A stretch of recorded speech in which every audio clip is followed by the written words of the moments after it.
You go first on Chris Brazzell.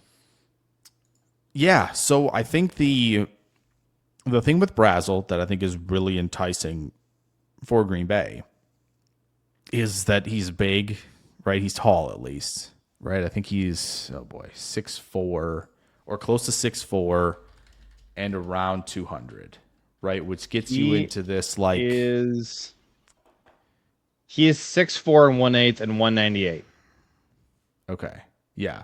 So he's in this sort of like I'm leaning into my Brian Thomas more so type of that body type playing the receiver position. Now, I think that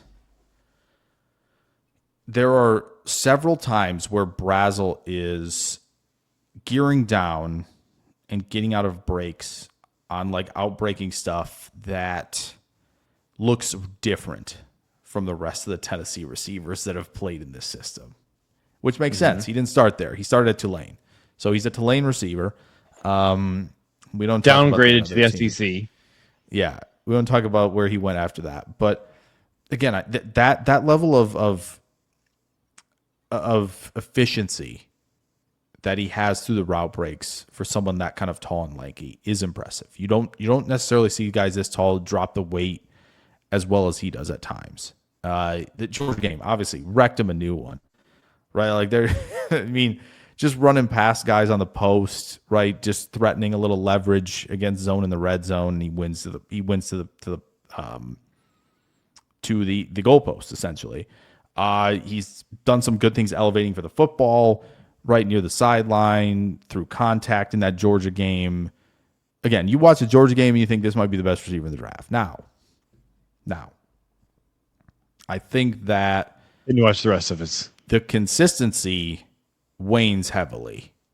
Yes. And again, part of that, I think, is the problem with this darn system is that a lot of times he's just not working on the release moves. He's not working on stuff because I don't know if they're like always telling him to do it, but like there are just plays to the other side of the field where he doesn't have to do anything. And there are run plays where they're not really having them do anything. Like if he's to the far side of the field, they're having the boundary guy roll in to the safety and block, right? Like he's not going to be part of it. Hey, keep your guy out there type of thing. And so it's really hard to evaluate like, okay, is he going to be somebody who's, is this Tennessee thing gotten seared into his brain where he's like not working on the release stuff and not trying to put stuff together that looks similar at the line of scrimmage. Because again, when he splits and squares and he can, he's got long enough arms to combat some of that contact. That's, when corners are aligned and pressed with him, it's just, can we be consistent enough down to kind of run the full route tree, right? When you look at the percentages of the routes for him, it's a lot of in-breaking stuff down the field. Like he ran 9 routes on 20% of his routes in 2025. The dig route was 17.5%. He's got nearly 20% on the curl routes, 13% on the slant routes, which is a little low. But again, the dig and curl comeback stuff is really high frequency, which again, that makes sense considering what Tennessee is running. And I think it's interesting that he, I think to me, is more successful in the intermediate area than he is anywhere else, which you wouldn't think that for the long striding guy who wins down the field a bunch, right? You'd think, okay, he wins the post route and the 9 routes a lot more. And he kind of doesn't. And that's what's weird about that profile. And I don't know if he's going to be, I just don't know if he's going to be the type of guy who wins in the quick game as much either, because again, while he's not like heavy footed like some guys in this class, I don't think he's extremely light footed.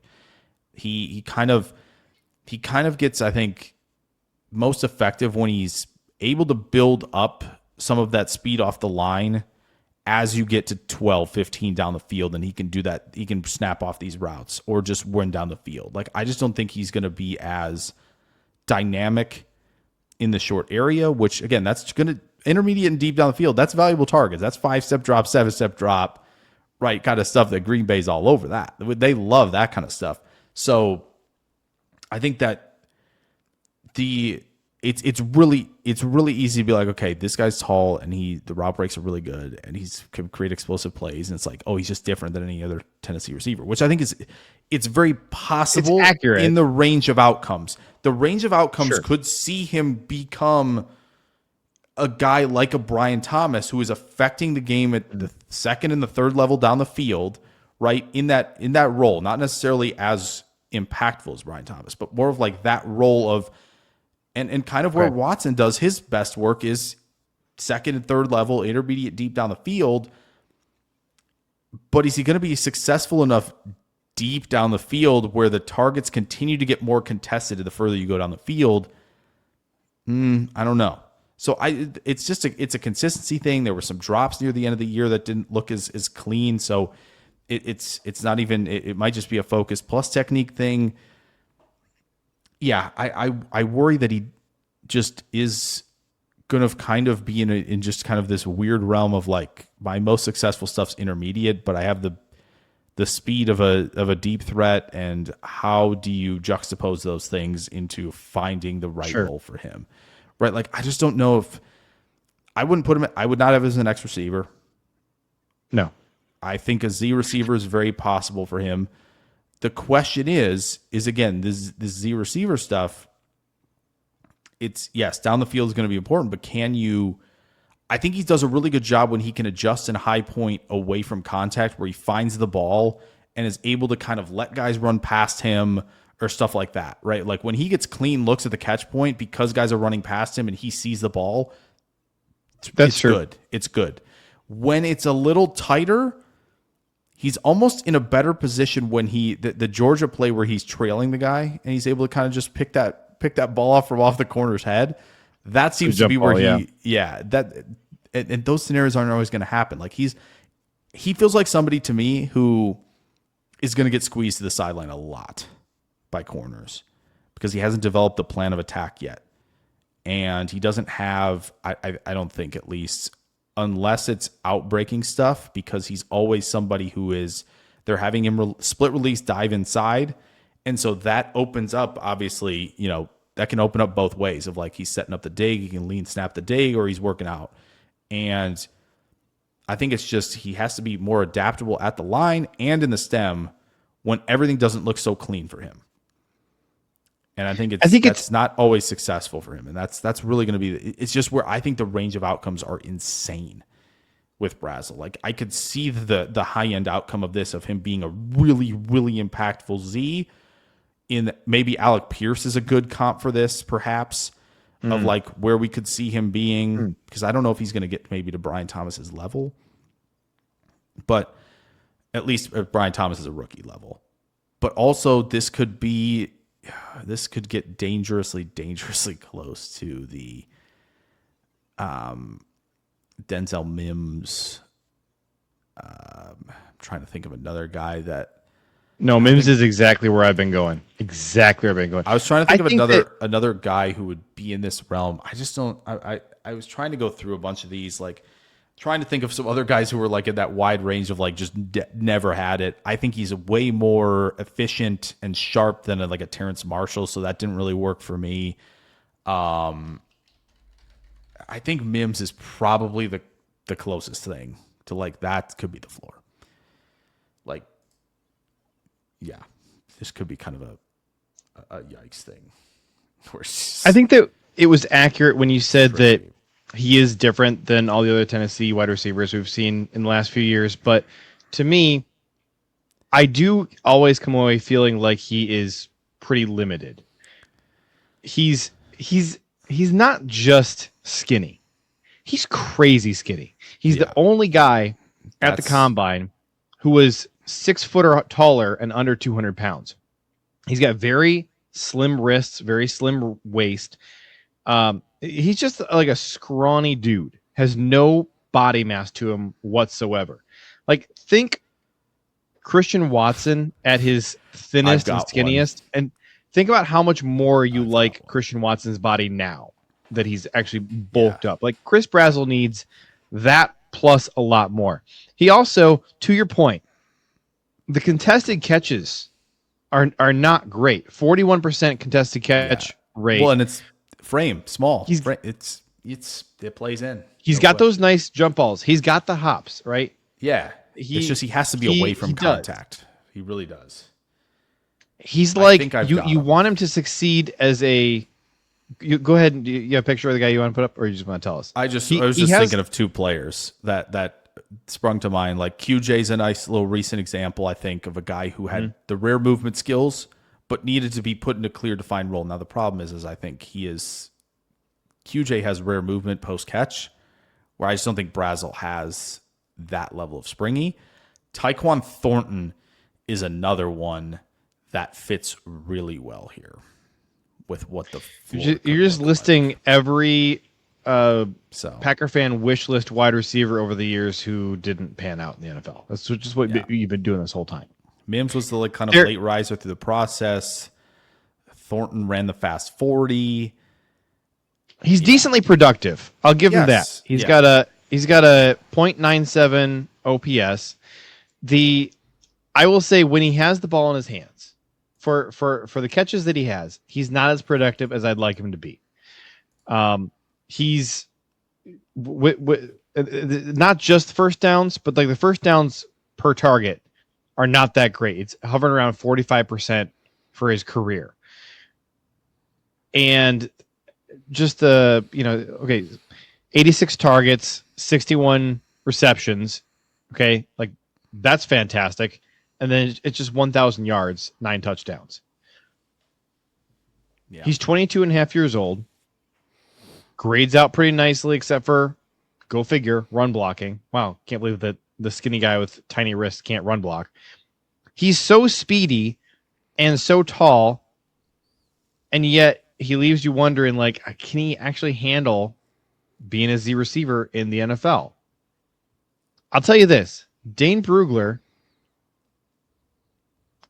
I'm gonna have you guess this. So he's wide receiver 8 on the consensus big board. Where just give me a range where you think Dane Brugler has him. Like in terms On the of big like, board. on just the final all position ranking board, like a range of Among where I wide think receivers. Wide receiver number what? Like give me a range. Like you said 6, you 10. said he was 8 on the consensus board. He's right? 8 on the consensus big board, which is considerably ahead of Elijah Surratt. The consensus board has him right behind Chris Bell and Denzel Boston. Has him ahead of Jeremy Bernard, Zachariah Branch, Malachi Field, Antonio Williams, Elijah Surratt. I think he's gonna have him. I think he's gonna have him 10 to 12. I think he's gonna be somewhere in there. Is right. Pool for this guess is 14th. Yeah, Dane Brugler has him as wide receiver 17. Man, he better not be behind Malachi Fields on Brugler's thing, man. I can scroll up and see. Okay, Malachi Fields, he has at... Golly, it's a lot of guys. Here we go. Malachi Fields, he has at 9. He's got Stribling at 11. Ted Hurst at 13. Bryce Lance at 16. He has Fields above all those guys. Do you want to hear what he said about Good Fields? grief. We could look at this here. It shouldn't be anything So positive Fields- other than he makes acrobatic catches, which just aren't sticky. That's it. Overall, Fields is a big-bodied receiver who presents a large target for his quarterback using his athleticism and catch radius. He has the talent to be a solid number 2 receiving option, and his game What? closely resembles that of Michael Pittman. What? No.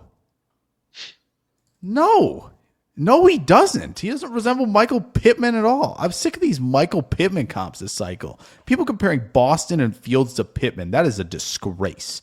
Both those guys change directions like a freaking Mack truck compared to Michael Pittman. That's disgusting. Terrible, terrible comp. Terrible. No, Let's see what he has. No. Absolutely not. Let's see what he has to say about Chris Brazzell. A 2-year starter at Tennessee and 3-year starter overall, Brazzell was an outside receiver exclusively to the right side of the formation in Heupel's up-tempo spread scheme. He saw just one target to the left of the formation in 2025, and it resulted in a drop. Brazzell put himself on the NFL radar at Tulane before showing improvements over the past 2 seasons in Knoxville. He led the SEC in receiving yards per game with 84.8 and receiving touchdowns, 9 in his final season, although 7 of those touchdowns came in September. Brazzell gets to top speed in a hurry to stack corners on his hip and keep them there. He can sink to smoothly get in and out of breaks, although scouts want to see him improve his consistency on intermediate routes and expand his route menu in the NFL. 48.7% of his routes in 2025 were either a hitch or a go. He is at his best using his tracking skills and length to be a jump ball winner down the field. Overall, Brazzell still has a long way to go before becoming a complete receiver, but he is a long-striding athlete and dangerous vertical threat with surprising savvy for his size. He has the talent to become a team's number 2 or number 3 option. I'm going to tell you, Jake, I'm a no on Chris Brazzell. I think that's totally fine. I think the range of outcomes are wide. I'm just triggered because of the Malachi Fields ranking and comps. Well, you're going to ruin the video I'm trying to clip out. I know. With your crashing out over Malachi Fields. Maybe I'll just have to schedule a special crashing out Malachi Fields video for you. We can't be doing that. He's like Antonio Gandy Golden or Colin Johnson. We're not comparing him to Michael Pittman. We're not doing that. I'm not doing I appreciate those comps. All right. That's like Adam what Huddle we're said, talking I think about. it's Go ahead. Adam Huddle says I can't do that. The people had him going 26 of the Bills in mock drafts. What are we doing? Oh gosh, I can't. You see a guy make a one-handed catch and like a mildly interesting catch over the shoulder of the Senior Bowl where nobody's covering him, and people think it's a first-round pick. We're so bored.